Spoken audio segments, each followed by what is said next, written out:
Tercer bloque de la brújula.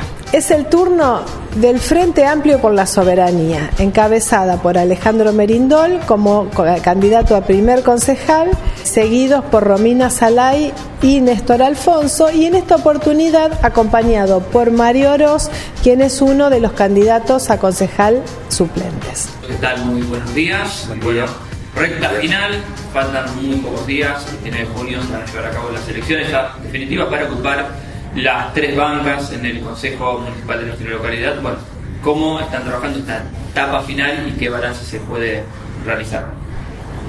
Bueno, nos tomamos un breve descanso después de las elecciones primarias del 13 de abril,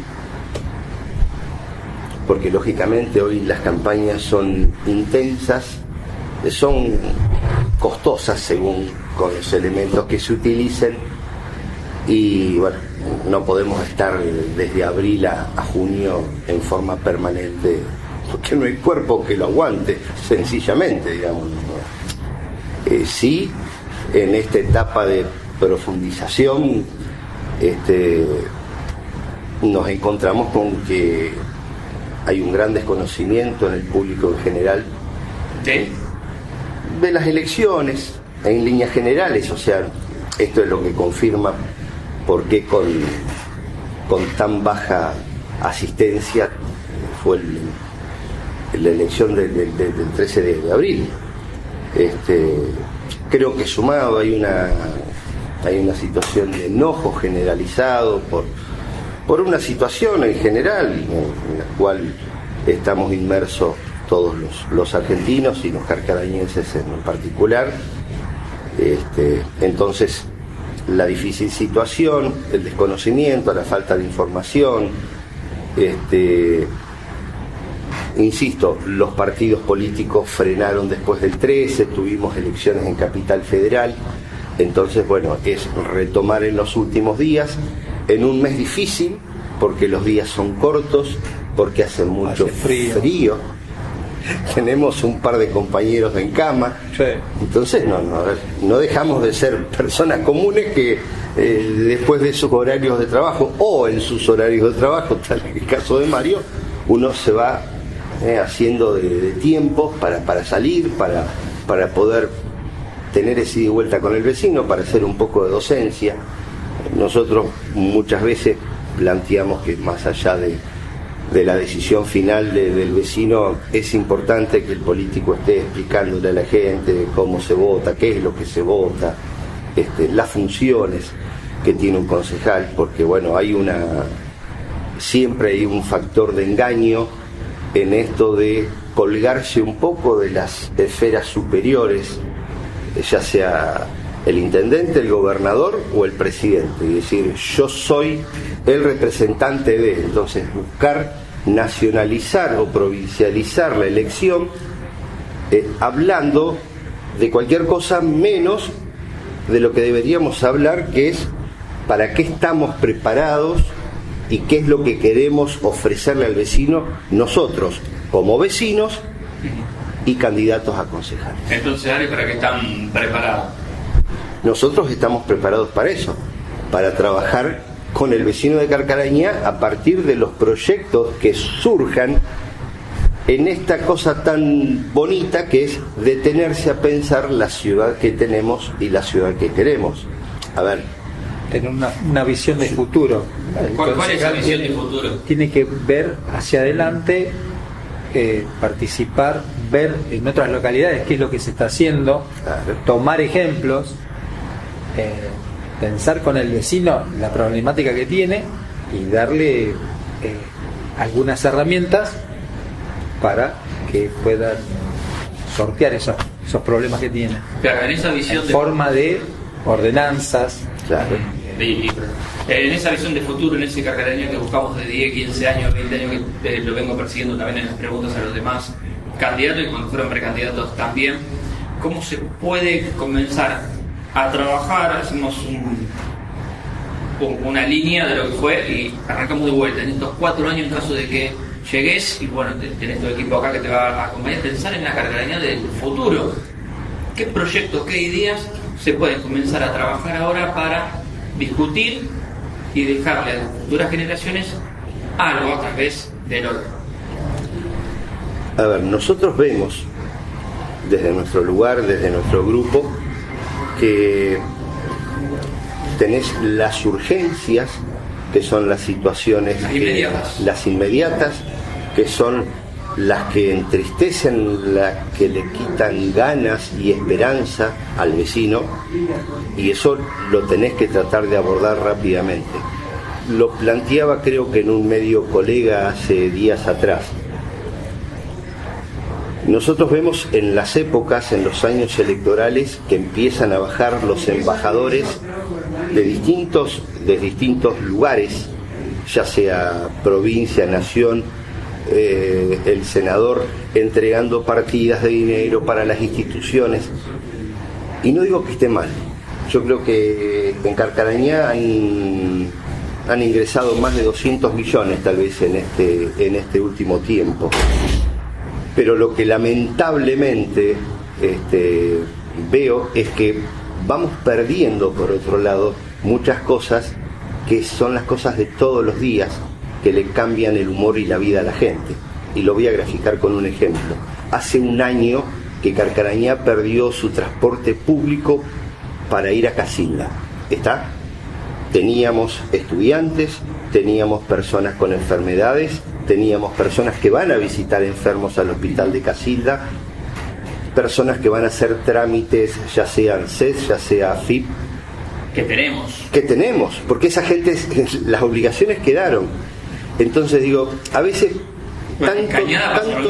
claro, pasa lo mismo con la línea de justamente de Rosario Cañada. Hoy tal vez a las 11 de la noche te quedas en Rosario y te quedas sin transporte. Y si tenés lugar en el colectivo, tanto para ir como para volver. Bueno, entonces, ¿qué quiero decir con esto?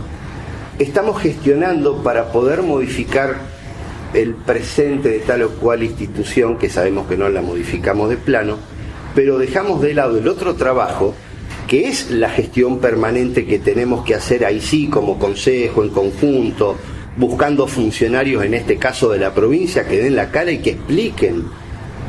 ¿Sí? Entonces, creo que nosotros estamos pensando en ese tipo de cosas, que son las cosas inmediatas, que le joden la vida al ciudadano de a pie todos los días. Esa es una, que es el presente.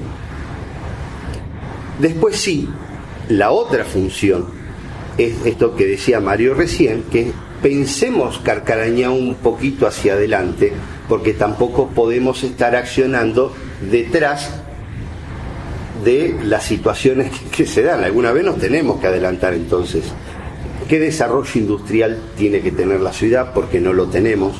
Seguimos todavía en el Consejo viendo si tal industria que se quiere instalar en otro lugar porque no hay lugar en el área industrial, si excepcionamos, si permitimos que se haga tal o cual galpón.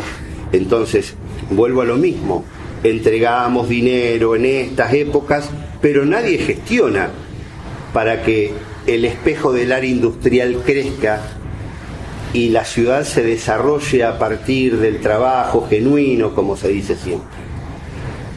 Hablamos del tránsito, vos recién lo citabas, ahí es donde el concejal tiene que pensar en la ciudad de los próximos 20 o 30 años, pero incluso se debería haber pensado tal vez en los años 80 que íbamos a llegar a esta situación, porque ya hoy tenemos el caos de tránsito en la ciudad. Hoy tenemos un parque automotor que es 10 veces más grande de lo que era hacía 30 años atrás. Es imposible estacionar, ¿no? Sí. Tenés no puedes acceder rápidamente a lugares clave, tenés que andar dando vueltas para encontrar un lugar. Y estamos hablando que no sabemos qué ciudad vamos a tener en 10, 15 o 20 años respecto al parque automotor, incluso las modificaciones que se pueden hacer sobre la marcha, que no tenemos la bola de cristal todavía. Entonces, ¿cómo se trabaja con respecto a eso hoy mientras atacás los desafíos o las problemáticas de la inmediatez? Por eso digo, pero lo que primero debemos hacer es dejar en claro cuál es la función de cada uno. A ver, el intendente tiene su gabinete municipal y el intendente va a decidir, bueno, si el espesor de tal calle es de tantos centímetros, si tiene tal ancho, si se va a parquizar, con qué especie se va a parquizar. Pero digo, ahí está la función del concejal, que muchas veces digo, eso es lo que hay que ayudar y hay que desparramar, hay que ir a las escuelas, hay que hablar con los chicos de secundaria para que empiecen a entender cuál es la función de los concejales, porque nunca se va a involucrar nuestra comunidad si no tiene conocimiento previo, trabajo que hace. Claro, de para qué están las cosas. Una función propositiva es encontrar cuál es el problema y ir a atacarlo a través de ¿qué? De las reuniones de comisión, donde se estudia el problema, se analiza, se compara con otros lugares, se trata de buscar la vuelta para resolver esa situación. Hablabas y mencionabas el área industrial, el tema de lo que es la expansión, el tema también de los servicios, algunas que compete mucho al Ejecutivo, porque venga, o el que no hizo en su momento, o el que debería haber hecho, pero también, bueno, también lo he planteado con los otros precandidatos y candidatos, es el tema de una ordenanza que data, vos me corregís, también me podés refutar, ¿no?, de 1996 para instalarse en el área industrial. Pero también tenemos empresas que por ahí, por situación económica, por X motivo, o porque se fundió y no quiere trabajar más, hay unos terrenos ya ocupados, o también están terrenos que están como depósito, cuando en su inicio el objetivo del área era generar puestos de empleo. ¿Qué pasa quizás con esas empresas que no están trabajando, que quizás por 5, 6, 7 años, yo me adelanto, a lo mejor después no sucede, pero creo que el político tiene que adelantarse, no trabajan? Donde quizás otra empresa, teniendo en cuenta que todavía cuesta expandirse, podría ocupar ese lugar.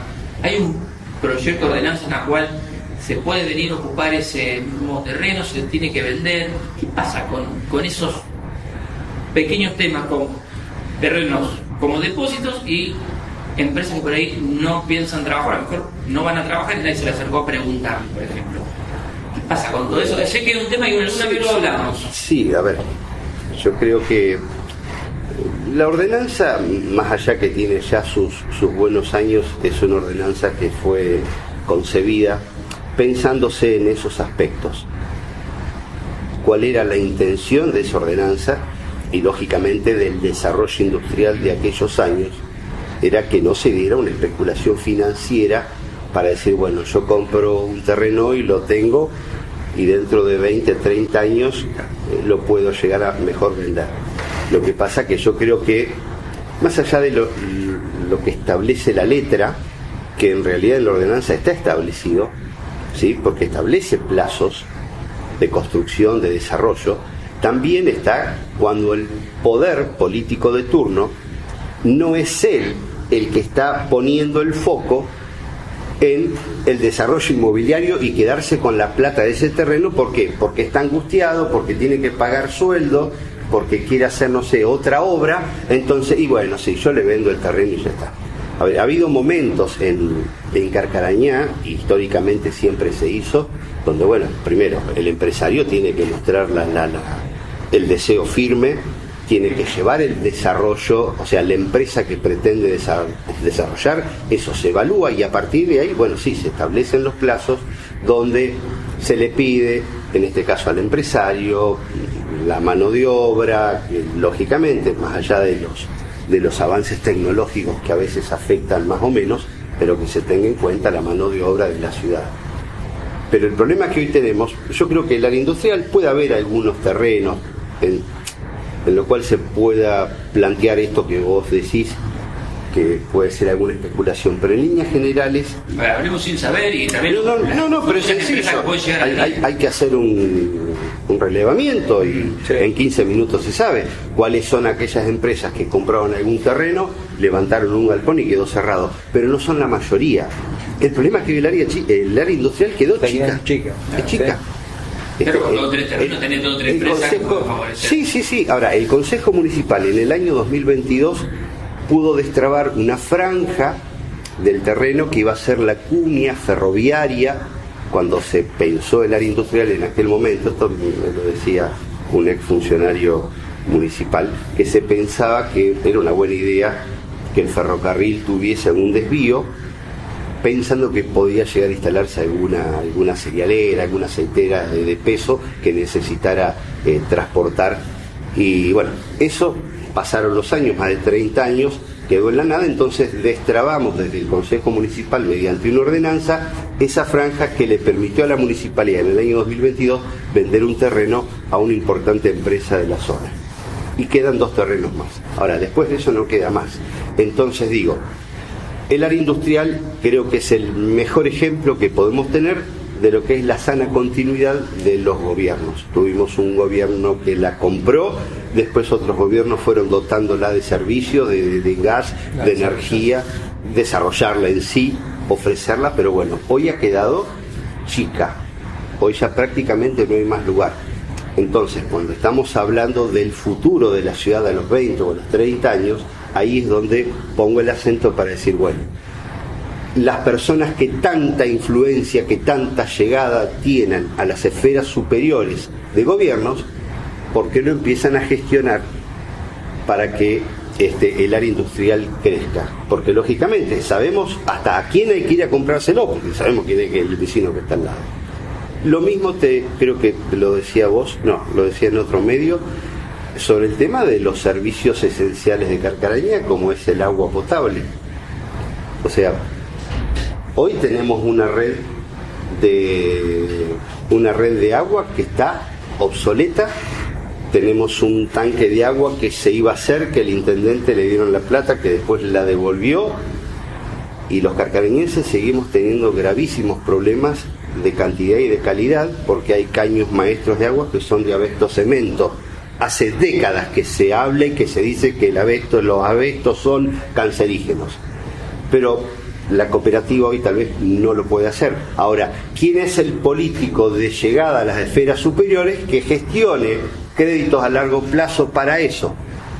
Como no se ve la obra, no se gestiona.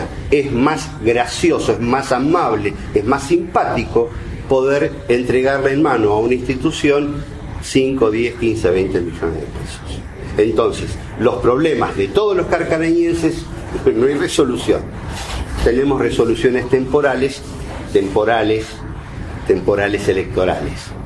Entonces digo, los concejales, los 3 concejales que ingresen al Consejo Municipal en diciembre, por favor, fueren del partido que fueren, empiecen a pensar Carcarañá a 20 o 30 años y piensen que es mucho más complejo, porque hay que pensar, hay que moverse y hay que gestionar sanamente para esas cosas que tal vez no se ven, pero que son muy importantes para todos. Ya para ir terminando, ¿quedó algo pendiente que nos habló en esta campaña política, tanto por parte de ustedes o algo que no escuchaste de los demás candidatos, si es que escuchaste? Sí, yo de los otros candidatos no... A ver. Sí, ya no escuchaste nada. Mi concepción... No, pero no es que yo no quiero escuchar o no. Primero que no hay tanto para escuchar. Debo ser honesto. Yo veo un desfile de caras bonitas, de sonrisas, jajajaja, que somos nuevos, que representamos lo nuevo, que representamos a fulano, pero no hablan de los problemas de la ciudad. Entonces, en realidad, estamos tratando de focalizarnos en pensar nosotros, lo que a nosotros nos parece, a partir de esa comunión con el vecino. Pero, a ver, creo que no hay cosas nuevas, es profundizar, es darle continuidad al trabajo, sea un concejal nuevo que asuma por primera vez o que pueda continuar alguna. Última, para los que no fueron a votar, para aquellos que se tienen que acercar, aquellos que quizás estaban en duda, votaron a otro que quedó en la interna, frente a las cámaras, ¿qué le dicen para que los voten? ¿Qué le podemos decir? Los vamos a informar que las elecciones son del 29 de junio, porque he escuchado gente que no tiene idea de cuándo se vota, qué se vota. Recién estaba bajando la escalera y una chica me preguntaba, ¿y cuándo son las elecciones? El 29 de junio. 10 días. 10 días faltan. Comentar la conformación de la lista que tenemos. Está Alejandro Merindol, Romina Salay y Néstor Alfonso como titulares. Como suplente está Paula Gutiérrez, quien les habla, y Belina Ferreira. Esta es la lista. Nosotros estamos en la lista 70, después no más. Y bueno, que estamos en el local partidario de Pares, en Meyer, esquina Río Dulce. Más que eso. Alejandro, frente a la cámara, ¿por qué se tiene que votar? ¿Por qué los tiene que votar?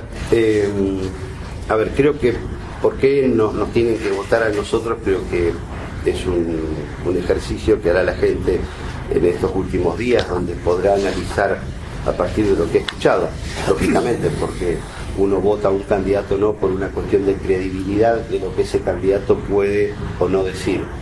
El pedido que yo le hago a los ciudadanos de Carcarañá es que por favor asistan a votar.